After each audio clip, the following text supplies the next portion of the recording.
Tema del día, sin lugar a dudas, Cataluña, que pues está todo el mundo conteniendo la respiración por esos lares de España. Don José Blandón Castillo. Buenos días, Fernando. Buenos días. Buenos días a toda nuestra audiencia. Oiga, usted que habla de Lula da Silva. Usted sabe que él era un obrero de la siderúrgica y perdió un dedo en esa mano. Lula da Silva nos decía un día, oiga, usted no le hagan favores a los ricos.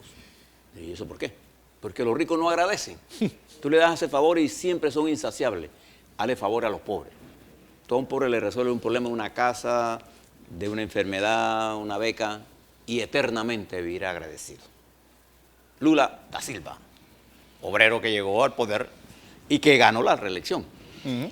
Oiga, en el Día de los Estudiantes, un saludo cordial a todos los jóvenes panameños, niños de nuestro país. Bueno, voy a decir niños y niñas porque está mal dicho, porque el plural lo incluye a los dos, a todos nuestros estudiantes de primaria, de parvularios, secundarios, universitarios. Usted sabe que los muchachos ahora son tan inteligentes y tan cercanos al conocimiento. En estos días se me acercó un niño para decirme, oye, Blandón, porque tienen una capacidad de tutearte y de decirte la verdad sin ambajes. Dice, tú que eres analista, ¿cuál es la crisis que vive Panamá? Un muchachito de 7 años, digo yo, ¿y por qué tú me estás preguntando? Dice, ¿me vas a decir sí o no? Digo yo, pero quisiera saber la razón para ver cómo te lo explico. Claro. Dice, es que mi papá no me quiere llevar al cine y yo quiero ir al VIP, dice que no tiene plata porque hay una crisis. Entonces le digo yo, mira, vete ante tu papá y dile que no sea tan duro y te pague la entrada, que él no tiene ninguna crisis para no pagarte la entrada. Y de hecho, fue a su cine. Mire, que para todos ustedes, que son en una u otra forma, he tenido la oportunidad de tener el contacto para enseñarles, nunca se deja de ser estudiante. Exactamente. Por ejemplo, lo que yo voy a hablar con ustedes hoy me tocó el estudio de ayer, porque es tan rica la situación que hay que estudiar y no hay que ser irresponsable de venir a un medio de comunicación a hablar sin saber. Así que le voy a aprovechar porque tenemos una situación bien complicada en el mundo y en Panamá. Fíjense lo que está pasando en España, con una sesión que comenzó con una tardanza de hora y media, arrancó ya, en este momento está en desarrollo las discusiones en el Parlamento catalán, que debe tomar una decisión. Mira, estamos en directo desde Cataluña, desde el Parlamento de Cataluña. Este es el grupo del Partido Socialista de Cataluña, el PSC, hablando sobre lo que va a ocurrir, la posible desconexión de Cataluña sobre España. Ahí vemos a Carles Puigdemont y a Josep Junqueras, presidente y vicepresidente de esta región autonómica española que pues quiere secesionarse.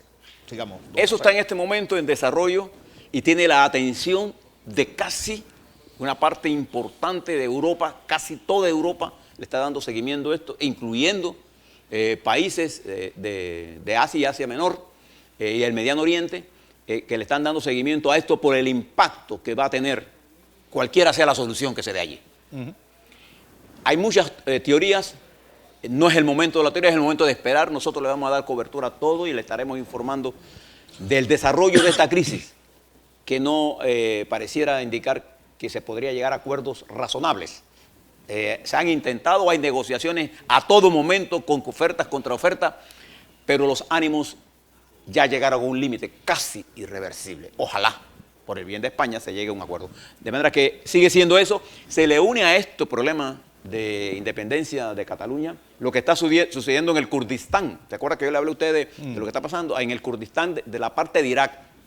Porque el ejército iraquí entró a la Kirkuk, la capital de esa parte del Kurdistán, y ahora los kurdistanes, ante la ofensiva militar de la Fuerza de Seguridad iraquí, están diciendo que van a congelar el resultado del plebiscito que en forma temeraria lanzaron cuando les habían advertido de que eso iba a desatar la guerra y está distrayendo recursos contra la lucha en el terrorismo, y hay preocupaciones con respecto al futuro. Ya los que tienen influencia en el Kurdistán, como los Estados Unidos, le están diciendo, congela eso.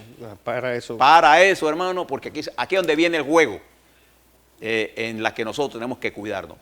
Y este problema, que es eminentemente político, tanto en España, que es una crisis constitucional, lo que hay en España, usted lo traslada a Panamá y nosotros estamos en el momento de meternos en una crisis constitucional. Se lo voy a explicar ahora, ¿no? Cuando nosotros nos olvidamos que vivimos en un Estado de Derecho, aunque a usted no le guste, ¿no? Y cuando algunas facciones, por intereses muy particulares, pretenden violar la Constitución y las leyes para imponer criterios. Ahora le voy a hablar sobre eso con la lectura de los importantes documentos que rigen la Carta de Navegación Política de este país. El Kurdistán está ahora mismo tratando de llegar a acuerdos con el ejército iraquí, preparado y armado por los Estados Unidos, y Kurdistán preparado y armado por los Estados Unidos. Es una guerra entre Estados Unidos y Estados Unidos, para que sepan. Mientras sigue el caos en los Estados Unidos, en contraataques y ataques. Yo nunca había visto, Fernando, estimados televidentes, tal nivel de desprestigio, de acusaciones, de decirse cosas. No, y lo rápido que sea la crisis. El problema es que pareciera que Trump llevara 2 o 3 años en el poder y no lleva 10 meses. Y no ha hecho nada. En realidad, ¿qué ha hecho el presidente con respecto a sus proyectos? Nada. No tiene una legislación que haya dicho, bueno, estamos por aquí, el muro está aquí, no va, la política exterior de los Estados Unidos es un caos. No hay política exterior en los Estados Unidos. Hay una guerra interna que mantiene entretenido a todo el mundo, mientras sigue el mundo dando tumbos. En Venezuela la situación comienza a cometer nuevamente el señor Maduro errores. Le quitó la gobernación de Zulia a uno de los que se había ganado, llama a elecciones nuevamente municipales. Y yo le pregunto al gobierno de Maduro, ¿para qué necesitan más elecciones? Si hay una situación política que tiene que resolverse, que está por encima de las elecciones. Pero el triunfo de porque fue un triunfo sin duda alguna, las elecciones pasadas, al gobierno de Maduro, por los errores también de la oposición, ha llevado a tirar las elecciones para diciembre. Creo que el día 12 de diciembre va nueva elección. Más incertidumbre. Y toda más pérdida de recursos, porque las elecciones son países que se concentran en elecciones tras elecciones, están votando por la productividad de ese país. De manera que en el mundo las cosas están así, complicadas y buscando reacomodos. Todo el mundo hoy pendiente de Cataluña. ¿Y por qué es importante Cataluña? Le reitero nuevamente, la mayoría de los países europeos, incluyendo Alemania, Austria, en Austria ganó las elecciones un radical de derecha, Krux. En Alemania los fascistas tienen 92 miembros en el Bundestag. En Holanda el segundo partido es de ultraderecha, antimigratorio. En Francia, pero en Italia y Francia tienen problemas de separatismo. En el Reino Unido ni se diga con Escocia. Entonces, por eso usted tiene que mirar que el mundo está pendiente, pero esa misma Europa que hoy está preocupada por Cataluña fue la que impulsó le explicaba la vez pasada, la independencia de Kosovo, de Serbia, y que Serbia no reconoce como, si no la conoce como una región autónoma, y a pesar de que Kosovo se habla como nación. Todo eso está pasando en el mundo internacional, pero quiero volver a la vuelta, quiero volver para hablar del problema local, para ver la crisis institucional y constitucional en la que nos estamos metiendo. Así es.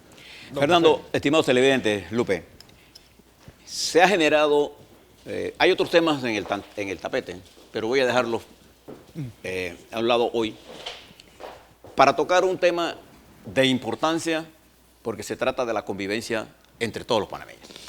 Armónica. Hay una polémica que se ha desatado después de la intervención de la señora procuradora el miércoles pasado. Y a raíz de eso, una respuesta que el presidente de la Corte Suprema de Justicia ha venido dando a los medios de comunicación y en reunión que celebró con miembros de organizaciones empresariales. Y esta polémica nos tiene a nosotros sumidos en un debate agrio que en la mayoría de las veces está orientado por el nivel de cuál es su orientación, a qué grupo usted pertenece económico, y con muy poca ilustración de cuál es el fondo de la materia en discusión. Entonces, como se trata de un problema jurídico, nosotros tenemos que recurrir a los textos que guían, que son la carta de navegación en que usted y yo nos manejamos, usted que está en la audiencia y yo que estoy aquí. O sea, nosotros no podemos estar hablando de un Estado de Derecho ignorando cuál es el derecho a la cual nos rige para cualquier cosa.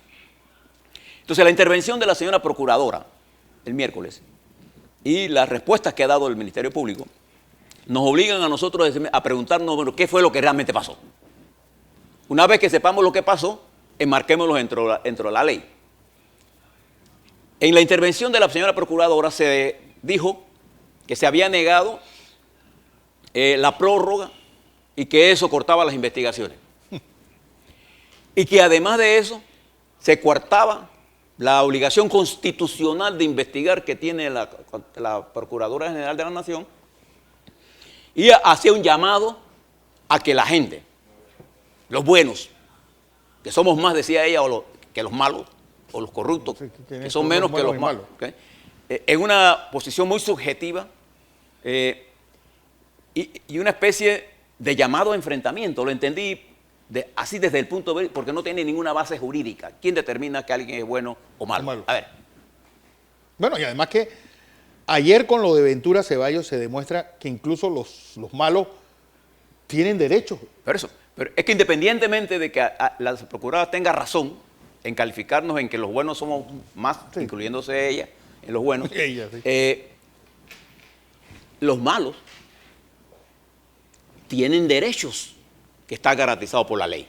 Si no, esto fuera la selva. Pero además, los que se autodeterminan de buenos, ¿sí?, su control para tratar de controlar lo que ellos llaman la minoría mala está condicionada al cumplimiento de la ley. Entonces veamos qué fue lo que pasó. Todas las cosas que hemos conocido ahora se resumen a lo siguiente. Ciertamente, como le contaba ayer, hay una investigación larga, prolija, con respecto al caso de Odebrecht que se ha venido desarrollando en el Ministerio Público a través de largos meses y con ataques, o escuche lo que están diciendo, o le estoy diciendo, con ataques de la llamada sociedad civil, que hoy se quiere enfrentar al Ministerio Público con una intención política. Ahora se la explico cuál es. Perdón, a la Corte Suprema. A la Corte Suprema. Atacando a la procuradora. Usted recordará, Fernando, todo lo que decían los de Coronado y los de no Coronado, periódicos, de la prensa, TVN, de que la procuradora no avanzaba, que las cosas no caminaban, y la señora estaba haciendo su investigación y su equipo. ¿Qué sucede? La fiscal del caso, la fiscal Zuleika Moore, ante el vencimiento del tiempo, pide una extensión del periodo, no para investigar, sino para emitir la vista fiscal. Como consecuencia, la investigación ya estaba hecha. Entonces, aquella teoría de que la Corte Suprema o el juez estaba impidiendo la investigación queda muerta incluso al leer la solicitud de extensión del tiempo que la señora fiscal hace. Pero ¿qué sucede? Como la señora fiscal había ordenado la detención de uno por esta investigación, hay una norma establecida en el artículo 2033 del Código Penal que establece que cuando hay detenidos no hay prórroga. Y cualquier tipo de detención. En un caso judicial, es clara la norma. Y lo que hizo la jueza es aplicar la norma. ¿Cometió la jueza algún delito? En lo absoluto. Pero me llamó la atención por qué la fiscal general nuestra, la señora procuradora, sale en forma tan abrupta y tan dura, atacando a la jueza y a la Corte Suprema de Justicia. Entonces veamos qué dice la legislación nuestra. Y se la recuerdo a los señores fiscales. Todo proceso en Panamá judicial está manejado por disposiciones generales, garantías y principios y reglas de los procesos, sean inquisitivos o del proceso penal acusatorio. Fíjense, le voy a leer 3 de esos procesos. Legalidad procesal, artículo 2. Nadie puede ser condenado a una pena o sometido a una medida de seguridad sin juicio previo dentro de un proceso tramitado con arreglo a las normas de la Constitución política, de los tratados y convenciones internacionales ratificados por la República de Panamá y de este código. Mira cómo el orden de jerarquía que pone la Constitución, los tratados ratificados por Panamá, y el código. Y uno de los principios fundamentales de los tratados de derechos humanos, señores de Movín, señores de la sociedad civil, es la libertad.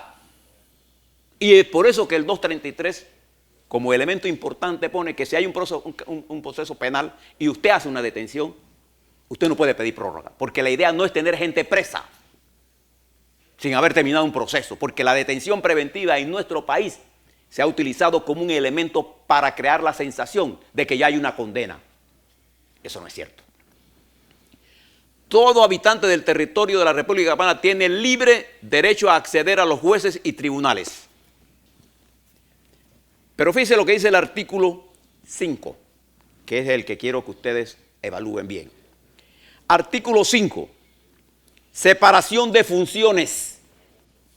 Los funcionarios de investigación están separados de la función jurisdiccional. ¿Qué quiere decir esto? Que el que hace la investigación no es el que decide si usted es culpable o inocente.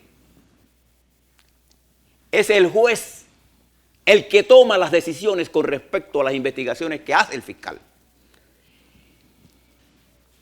Corresponderá exclusivamente al Ministerio Público la dirección de la investigación.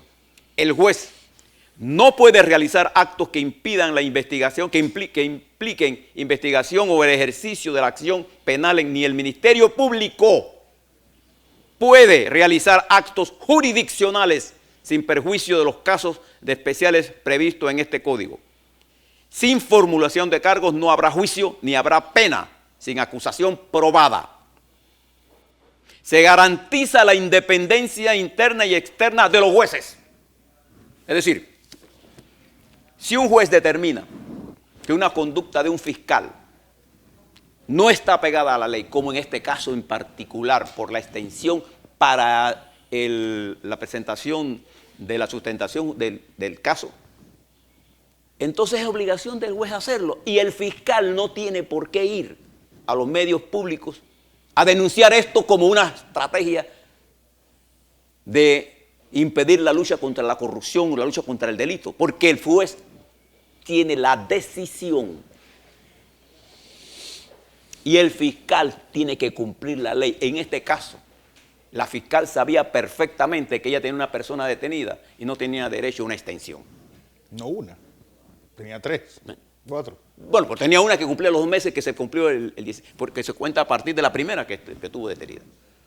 Entonces, los términos procesales están claramente determinados y el tiempo procesal está determinado también porque el derecho a la libertad es primario.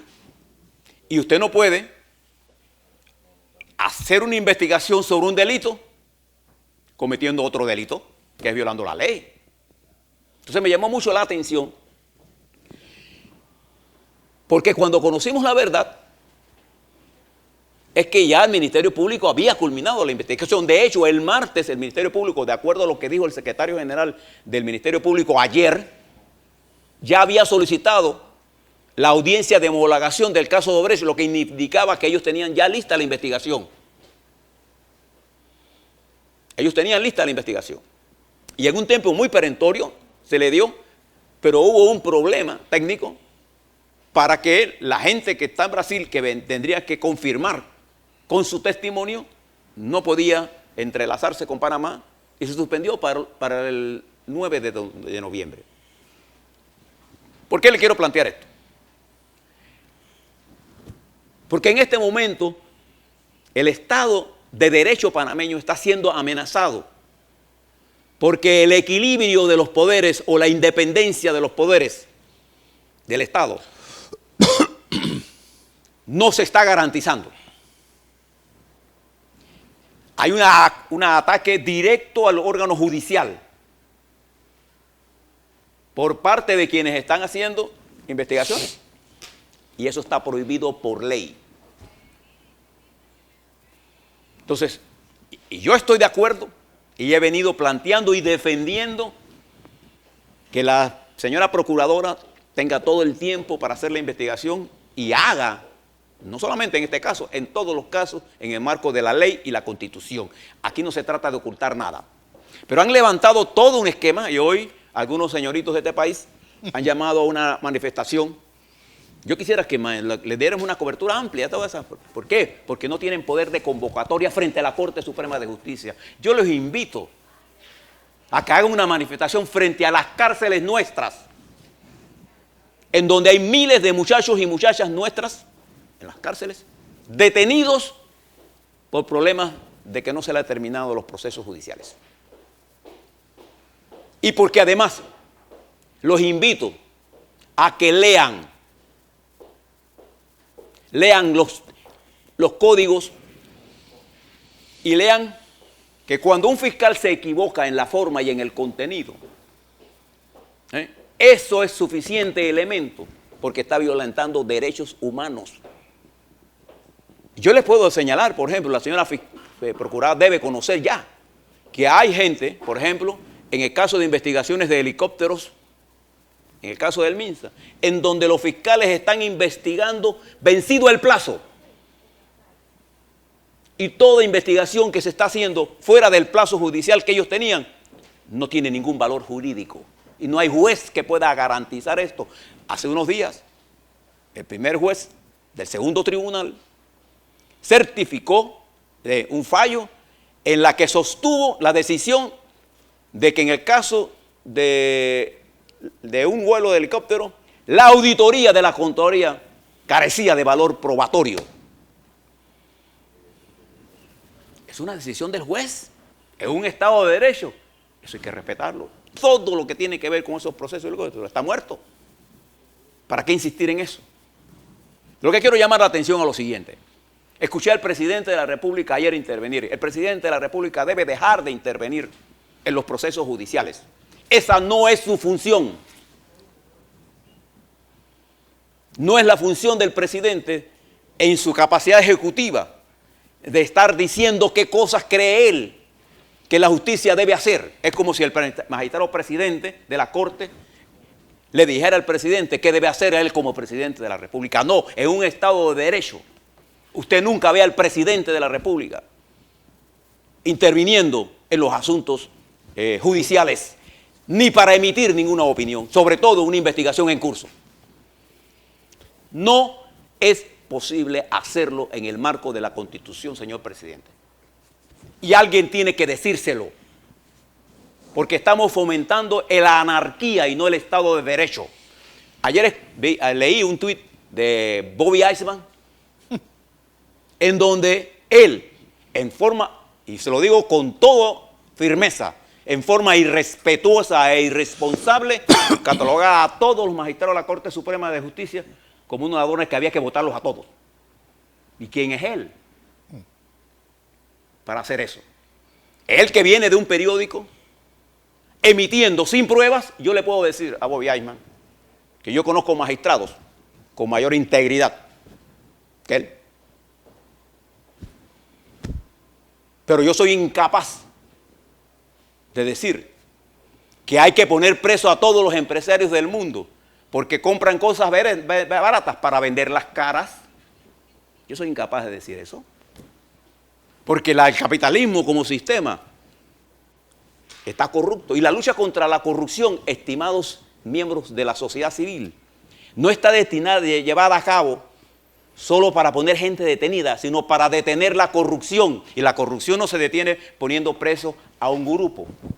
La corrupción se combate creando normas, métodos, procedimientos, legislación que cierre los portillos de la corrupción en todos los niveles, privados y públicos. Porque eso es muy fácil para ustedes que están allá representando intereses muy particulares, acusar a los funcionarios públicos y a los políticos de corruptos, cuando quienes generan la corrupción son los propios empresarios. Vamos a hablar claro. Yo quisiera hacerle un llamado a la señora procuradora. Señora procuradora, este país no se divide entre buenos y malos. Este país se divide entre panameños y panameñas. Y si dentro de cada grupo hay gente con conducta que es delictiva, es su deber investigarlo en el marco de la ley y la Constitución. No estemos fomentando luchas sociales que ustedes después no pueden controlar. Porque esta definición de decir yo soy el bueno y tú eres el malo, porque yo defino quién es el bueno y quién es el malo, es muy típico de los análisis policíacos que hace el Consejo de Seguridad. Ellos definen allá quién es el corrupto. Pero yo les advierto, falta pocos meses para que otros se asuman el criterio de que ellos van a definir entonces quién es el malo y quién es el bueno. Y ustedes van a ser los malos. Porque ustedes van a tener en nosotros los principales defensores de sus derechos. Y quiero hacer un llamado muy sensato al país. Esta controversia que se ha generado con la intención de definir fuerzas que se van a definir en enero, cuando se reconforma la nueva Corte Suprema de Justicia, debe dejar de hacerse y que el presidente nombre 2 magistrados que sean potables para él. Al que lo van a jugar es a él, no a nosotros. Que nombre el que quiera. A mí me tiene sin cuidado quién nombre la Corte Suprema de Justicia. Lo que no podemos hacer nosotros es lo que está ocurriendo en este momento. Alentando por burguesitos que no entienden que cuando uno lanza al país a la anarquía, los que van a morir son nuestros jóvenes. Y yo con responsabilidad política le quiero advertir a todos esos grupos que la anarquía que ustedes están fomentando los va a sepultar a ustedes, no a la nación. Eso es muy fácil. Está empujando el estado de anarquía para definir riquezas y no el futuro de la patria. Quiero hacer un llamado al Ministerio Público y a los fiscales. No podemos seguir en procesos en los que se violen las leyes. Y no podemos seguir en procesos mediante cuando un juez, que ese que realmente toma las decisiones judiciales no las toman los fiscales, hombre. No nos creamos que es quien, si el fiscal dice que yo soy culpable de un acto, eso no es exactamente yo soy inocente hasta que en un sistema judicial y el que decide es el juez. El que controla, el que fiscaliza, audita la legitimidad, la legalidad de los fiscales, ese es el juez. Entonces, contra ellos que queremos poner presión, rompiendo el Estado de Derecho. El Estado de Derecho solo existe cuando hay independencia de los órganos del Estado, porque eso es lo que permite la balanza de poderes, el pesos y contrapesos en la teoría de Montesquieu. Hay un artículo muy importante que se publica hoy, que lo publica el amigo Silvio Guerra, que aparece en el Panamá América, se lo recomiendo. Investigar o perseguir. Y yo como yo no soy abogado, yo me informo, por ejemplo, en el caso judiciales, con gente que sabe de esto. Por ejemplo, ¿con quién? Con Carlos Carrillo, con Armando Fuentes, con Silvio. Gente que conoce de derecho procesal penal, porque hay abogados. Y cuando quiero saber de cosas constitucionales, le pregunto a esta eminencia nuestra que se llama Ítalo Antinori, que es uno de nuestros mejores constitucionalistas, un hombre brillante, para obtener. O sea, yo no vengo aquí y si no leo, me han obligado a leer mucho sobre este problema judicial. Le resumo lo siguiente. Ciertamente, la Fiscalía se extralimitó, pero eso no, el proceso, señora Procuradora, no quedó eliminado. De hecho, usted pidió una audiencia desde el martes, de acuerdo a lo que el señor procurador el secretario de la Procuraduría, una audiencia de homologación. Y en la audiencia de homologación, que originalmente el Ministerio Público dijo que fuera reservada, ahora la quiere hacer pública, yo creo que la primera cosa que debe hacer el Ministerio Público es calmarse. Calmarse.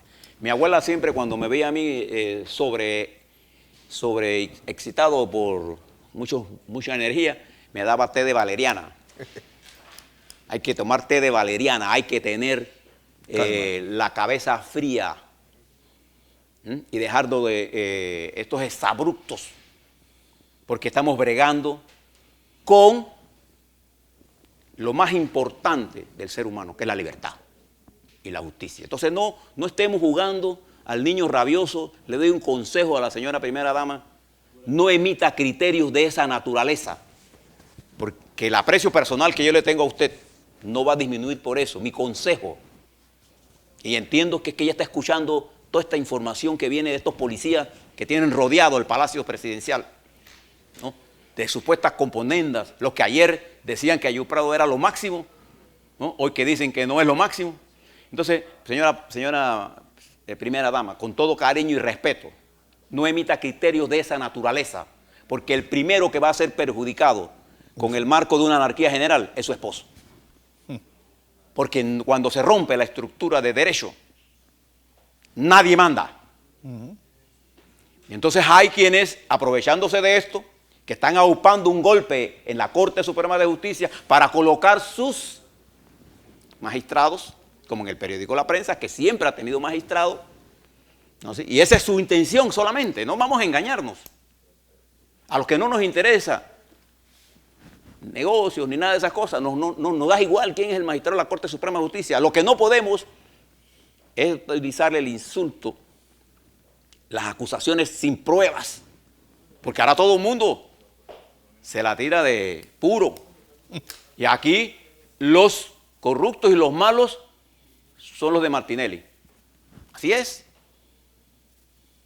Pero la corrupción, igual que la drogadicción, no tiene barreras sociales ni políticas. Entonces, por eso que tenemos que usar el Estado de Derecho. Si usted quiere ver lo que significa violar el Estado de Derecho, dele seguimiento a lo que está pasando en España. Y si usted quiere saber que esto no pueda llevar, si no se logra una armónica colaboración entre las fuerzas que están en contienda en este momento para poner alta tan maña insensatez de poner en entredicho el Estado de Derecho y ponemos alto a esta palabrería de insultos, de falta de respeto, de falta de sentido común y falta de pensar en el país como nación. Señor presidente, su gobierno está en peligro. Así es. Así que mucho cuidado con lo que estamos haciendo.